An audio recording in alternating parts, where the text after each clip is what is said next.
Здравствуйте, зрители и читатели канала «Кактус Медиа». Сегодня у нас в гостях Айнура Доктурбаевна Усенбекова, заместитель министра экономики и коммерции Кыргызстана. И мы поговорим о теме женского предпринимательства, развития женского предпринимательства в Кыргызстане. Айнура Доктурбаевна, здравствуйте. Здравствуйте. Мы хотели бы узнать, как сегодня государство оценивает вклад женщин в экономику. Во-первых, спасибо большое за приглашение. Если хотелось бы начать из мировых процессов, да, вот последние годы в связи с вызовами, да, вот социального характера, геополитического характера, да, вот очень много достаточно серьезные аналитические институты проводили исследования, что же может быть ускорителем экономического роста. То есть начали задумываться и политики, и экономисты, и исследовательские институты начали задумываться, какие есть какие есть неучтенный потенциал ресурсов, где могут оказать влияние обеспечения экономического роста. И в этих аналитических исследованиях было выявлено одним из таких ускорителей экономики, где не используется достаточно большой потенциал, это женщины, потому что вот в мире около где-то 70% трудоспособное население именно в экономике участвуют мужчины, 40% составляют, примерно 30% это женщины. Такой же показатель и у нас в Кыргызской республике. На сегодня, вот, если смотреть такие же аналитические документы, труд женщин, она в достаточной мере не используется.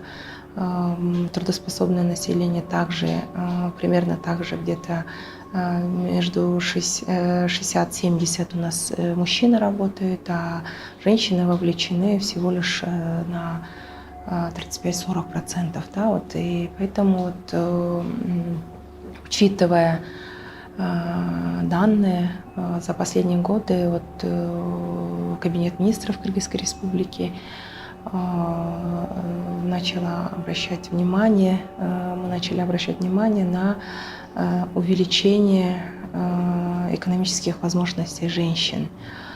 Женщины, есть несколько факторов, почему они не участвуют в развитии экономики и вообще в целом развитии. Есть определенные барьеры по части того, что вот женщинам сложно параллельно вести и трудовую деятельность, и ту ношу, которая на нее возложена в рамках семейных обстоятельств, домашних условий. Второе, было выявлено то, что вот по части образования, безусловно, женщины у нас практически 90% получают образование, но в силу обратно же в тех условиях, где домашние заботы, да, вот их сдерживают, чтобы они повышали свою квалификацию, навыки и опыт набирать. Это все тоже сдерживает, и, соответственно, они отстают по части, по уровню квалификации, да, вот, мужчинам. И третье — доступ к финансовым ресурсам. Многие, в силу того, что женщины в основном дома находятся, многие, можно сказать, объекты, движимые, недвижимые имущества, да, это все регистрируется на мужчин, и поэтому женщина не имеет доступа к финансовым ресурсам, потому что у них они не могут обеспечить залоговое обеспечение, да, вот в этой части. То есть вот эти три фактора были выявлены. В целом страна, мы шире смотрим, развивая, как бы увеличивая экономические возможности женщин, участие в экономике женщин, мы можем повлиять на общество, на воспитание будущих детей, потому что вот самореализованная, самодостаточная, образованная женщина, она, безусловно, даст те же уверенности и те же условия своему ребенку. И это будет, как бы вот в обществе роль женщины тоже она очень важная, потому что вот если ребенок чувствует уязвимую как бы маму, соответственно, ребенок тоже вот как бы вырастет в тех условиях уязвимости, и это тоже повлияет на как бы будущее этого ребенка, да, вот. Поэтому вот через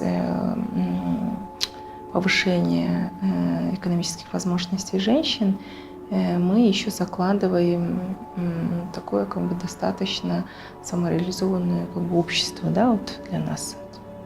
А можно сказать, что через повышение экономической активности женщин можно решить такие проблемы, которые сегодня на слуху, в том числе и гендерного неравенства, это как вытекающее от гендерного насилия сегодня многие об этом Безусловно, говорят. потому что все факты, как бы факты, которые на сегодня насильственного характера факты, это больше в тех семьях, где женщина не работает, либо женщина мигрант, женщина зависит от мужа, да, финансово. То есть эти женщины больше зависимы, экономически зависимы.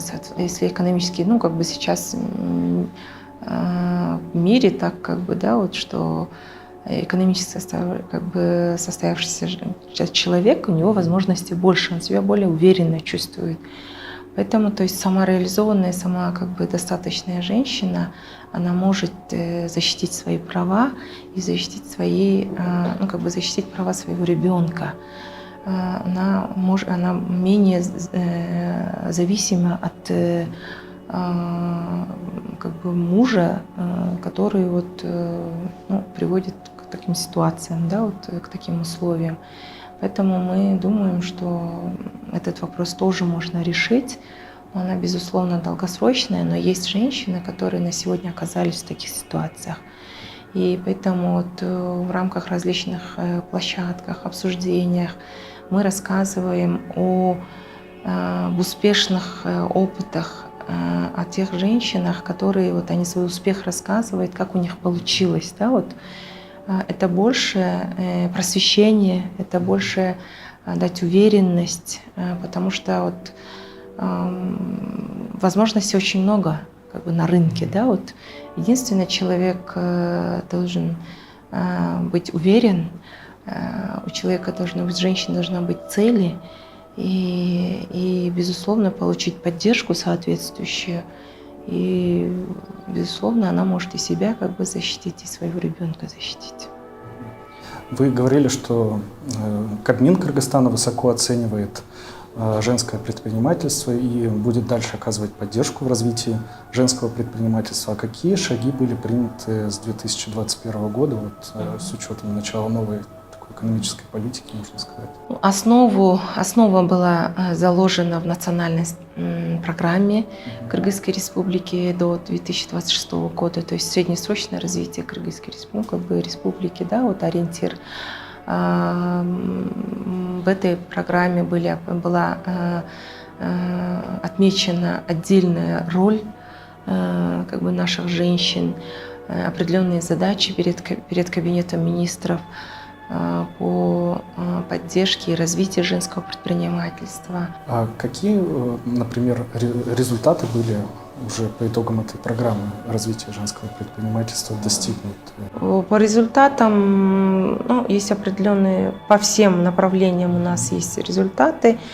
По конкретным, если по обеспечению финансовым продуктам, здесь можно сказать, что по портфелю на 2023 год, портфель кредитных кредитополучателей, 49% получили наши женщины. Также в рамках социального контракта более 95% тоже женщины получили беспроцентные кредиты. Да, вот и в рамках поддержки Всемирного банка льготное финансирование, которое через 11 банков реализуется на сегодня. Если общая численность получивших где-то 8 тысяч, из них 5 тысяч, более 5 тысяч получили женщины.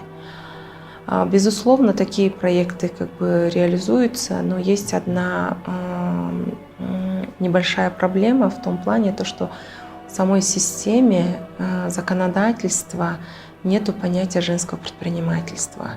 То есть целевое использование бюджетных средств, ну, как бы таких совсем благоприятные, льготные кредитные продукты, пока мы не можем предложить из бюджетных средств, потому что должно быть целевое использование. Поэтому вот буквально недавно наша группа депутатов парламентарии, да, вот, они инициировали закон, где вот будет введено понятие женское предпринимательство. Это нам поможет по всей системе предложить точечные механизмы, точечные инструменты для наших женщин. Если им нужны какие-то налоговые льготы, да, вот, но в любом случае налоговые льготы они должны быть целенаправлены, целевая аудитория должна быть. И в статистике, чтобы увидеть, мониторить процесс развития женского предпринимательства, мы обязательно должны опираться на статистические данные.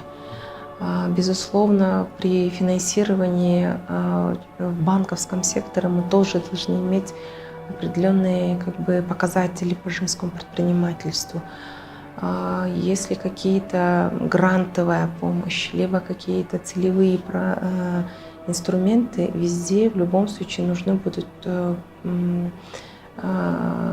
конкретные показатели. А эти показатели генерируются, то есть объект нужно нам определить, поэтому вот мы очень ожидаем, с нетерпением, можно сказать, ждем, чтобы это понятие в систему нормативно-правовых актов, законодательства вошло, и дальше нам легче будет оценить весь процесс, потому что по всем направлениям на сегодня работа ведется, банки, финансовые институты в рамках реализации программы разные продукты предлагают на сегодня женщинам. Очень много площадок созданы по всему региону. Мы через бизнес-ассоциации, через гражданское общество, через неправительственные организации, да, вот, через партнеров по развитию очень много обучений проводим. Менторские площадки создаем. Это все проводится, но, к сожалению, конкретно мы посчитать не можем, потому что самого понятия нет. Безусловно, в этих площадках женщин много, и я более чем уверена, что показатели будут наилучшими, но с введением самого вот этого понятия, и когда мы начнем конкретные цифры уже считать, вот тогда и мы выйдем конкретным показателям, и как раз-таки мы можем индикаторы развития поставить, да, вот, и через эти индикаторы уже систему мониторинга выстраивать можем. Сама программа на сегодня более чем на 50 с чем-то процентов реализована, более 35% реализуется. Сейчас вот мы работу запускаем, когда мы программу разрабатывали, это была первая программа, и для институтов государственных и неправительственных, и для общества она была вот новая. Очень много было вопросов, почему именно женское предпринимательство, почему мужского предпринимательства нет. Да, вот таких очень много было вопросов. Кстати, мы определили, что это законодательно нужно, а в целом, может, еще есть какие-то основания для введения такого определения женского предпринимательства, кроме того, что это поможет целевому такому распределению средств? Потому что в обществе, как только говоришь о женском предпринимательстве, говорят, что это немножко такое западное веяние, возможно, оно нам не нужно. Ты могли бы рассказать еще, почему это тоже важно? И поэтому вот, чтобы и программа была разработана, но, как раз-таки это был наш первый опыт, и на тот момент тех рисков, тех вызовов, тех трендов, вот буквально 3 года назад то, что было, у нас не было. У нас практически вот каждый день новые вызовы, новые возможности, можно сказать, еще. Они зарождаются, поэтому мы сейчас вот будем запускать работу по актуализации программы, потому что мы понимаем, что в любом случае сейчас нам нужно актуализировать и заложить определенные меры, которые поспособствуют развитию женского предпринимательства на территории Кыргызской Республики. Почему именно женское предпринимательство? Да, вот, ну, во-первых, это, я повторюсь, то, что, вот, во-первых, это дополнительный источник, как бы вот, дополнительный источник роста. То есть в экономике человеческий капитал играет очень такую ценную, да, вот, ценный фактор. И когда мы понимаем, что если целостно посмотреть человеческий капитал, и человеческий капитал в экономике работает, ну, человеческие ресурсы, если работает в экономике всего 60-70%, почему бы не задействовать еще дополнительные ресурсы, которые не используются. Второе, безусловно, это те факторы, которые вот об обществе, да, вот мы говорили, то, что детское насилие, женское как бы насилие, это все приводит к различным негативным как бы вот, трендам, да, можно сказать, в обществе. Поэтому эти негативные ситуации, ну, в любом случае нам нужно будет с этим работать. И поэтому вот мы женщинам помогаем самореализовываться, чтобы они были образованными, как бы самодостаточными, и также как бы были менее зависимы. И третье – это женщины, они во многом участвуют в инновационных решениях, потому что, ну, по природе женщина она многозадачная, по природе она может предложить разные нестандартные решения.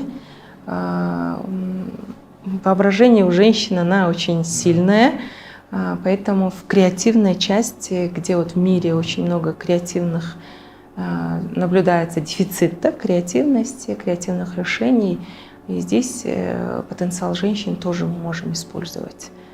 Вот эти 3 такие основные, можно сказать, факторы, где нам дает как бы уверенность, что нам нужно развивать женское предпринимательство. Здесь можно еще как бы очень много можно перечислять сопутствующих факторов. Да? Вот, то есть если здоровая женщина, как бы здорового ребенка родит, правильно же? А здоровье это что? Это получение достаточных как бы это, ну, и питание, и условия, которые для себя создает. Да, вот. То есть здесь очень много таких глубоких факторов, глубоких обоснований, можно сказать, да, вот основ, где мы можем с уверенностью говорить, что нужно развивать женское предпринимательство. У нас очень много. Я бы не хотела бы конкретно отметить, потому что я каждый день работаю в различных отраслях. У нас есть яркие, такие вот активные, дальновидные, да, вот такие женщины, которые смогли параллельно и как бы вот домашние как бы свои обязательства, можно сказать, и трудовые обязательства смогли параллельно это все как бы взять на себя, это все как бы параллельно организовать они смогли. Еще одним я хотела бы отметить, сдерживающим фактором у женщин был барьер как бы вот по части дефицит дошкольного образования, ну, как бы дефицит наших садиков. То есть из-за того, ну, вообще, если как бы показатели смотреть на сегодня дошкольным образованием, ну, доступ к дошкольному образованию у нас обеспечено всего лишь 25% наших детей. То есть 20-25. Ну, где-то более 75-80% наши дети, они не имеют доступа к дошкольному образованию. Соответственно, эти дети находятся как бы с мамой дома. Это еще и как бы, на развитие ребенка же влияет. И выявляя этот фактор, в прошлом году в рамках программы «Правительственные акселераторы» мы в одном из новостройках города Бишкек мы опробировали и внедрили услугу как бы домашнего типа, предоставление как бы услуг дошкольного образования, да, домашнего типа. То есть детские сады могут открываться на как бы домашних условиях с обязательным как бы с минимальными стандартами, с обязательным сертифицированным воспитателем. Эти все программы, она все внедрена, и на сегодня по всей республике как бы масштабировали. Буквально вот вчера, да, вот в Иссык-Кульской области как бы в нескольких селах уже открыли детские сады домашнего типа. Обратно повторюсь, программа делится на 4 направления. Первое направление – это повышение потенциала женщин. Да, вот. Второе направление – это доступ к образованию. Третье направление – это вот доступ образовательных, ну, как бы образовательных менторских площадок. Третье – это информирование, да, женщин. То есть есть снижение административных барьеров.